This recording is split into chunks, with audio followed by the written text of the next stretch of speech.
All eyes were on Meghan Markle and Prince Harry on the third day of the Invictus Games, when they made their first public, filled appearance as a couple.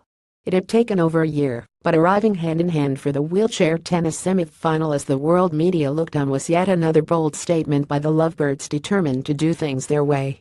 With the pair laughing, gazing into each other's eyes, and refusing to shy away from physical contact as they watched from the sidelines, it was easy to forget that man on the Suits actress arm was royalty.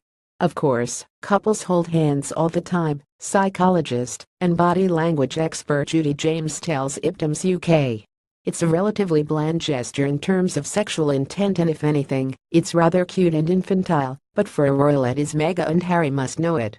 In comparison, Prince William, who is weighed down by the prospect of being the future king, needs to adhere to stricter guidelines when it comes to his public appearances. The Duke of Cambridge made his public debut with the Duchess when she watched him receive his wings as a qualified RAF pilot from the Prince of Wales at a ceremony in Cranwell. While it was clear that they were besotted at this point, they were not outwardly affectionate. It is important to note that even after 6 years of marriage, they avoid holding hands in public. Royal commentator Richard Fitzwilliam says that after Markle's candid Vanity Fair interview, it was not surprising that they once again decided to throw caution to the wind. This was very well arranged, as the opening showed Harry with VIPs and Meghan sat nearby, which was what he felt he had to do, but yesterday spoke volumes, he explains. They seemed happy, casual, and the so-called husband shirt Meghan wore was saucy fun. Strolling hand in hand was the ideal statement that they love each other and are so very relaxed together.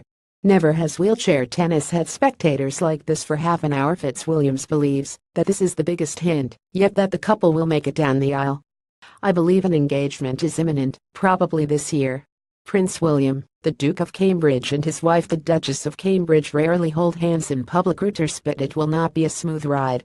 Even more so than Kate, Markle, a mixedress divorcee, needs to prepare herself for the constant scrutiny that comes with marrying into royalty. We will discover how they cope under the ceaseless and obsessive, especially in this case, glare of publicity which they currently are mainly able to control, he adds. Paul Burrell recently warned Markle of the pitfalls of overexposure, saying it would be a struggle to maintain any vestige of privacy as their romance blossoms. Trevor Engelson, Markle's producer is already trying to cash in on his short-lived marriage to the TV star with a comedy with a royal twist. Deadline reports that Fox has already committed a pilot to the show. After reading the premise, divorce is hard. Sharing custody is harder. Sharing custody with the British royal family, when your wife marries a prince, in the unforgiving spotlight of London's tabloid media, is next level.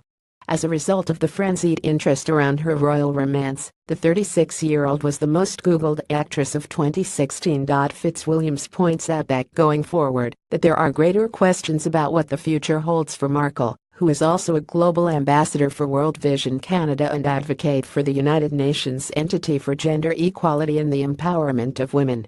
It is thought she would be giving up her career, but as well as an actress, she is also a humanitarian activist. And she will find, if she marries Harry, that being royal means she can do so much more for the causes she believes in, at the cost, of course, of personal privacy, he says.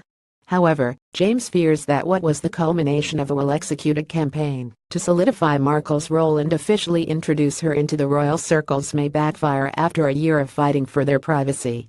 I know everyone is keen to see their favorite royal marry off, but it suggests the favorite speculation needs to calm down this time, given the circumstances of both him and Meghan. Harry had a tragic childhood, but he has also had more freedom and less responsibility than his brother William.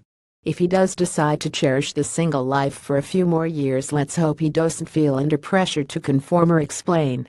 James adds they have some huge cultural differences to cope with, which will require massive life, career and behavioral changes for one or both of them too. Will Meghan drop her acting career for a Middleton-style life, or will we be seeing Harry going celeb and embracing the Hollywood lifestyle, or will the pair drop everything and live abroad to do charity work?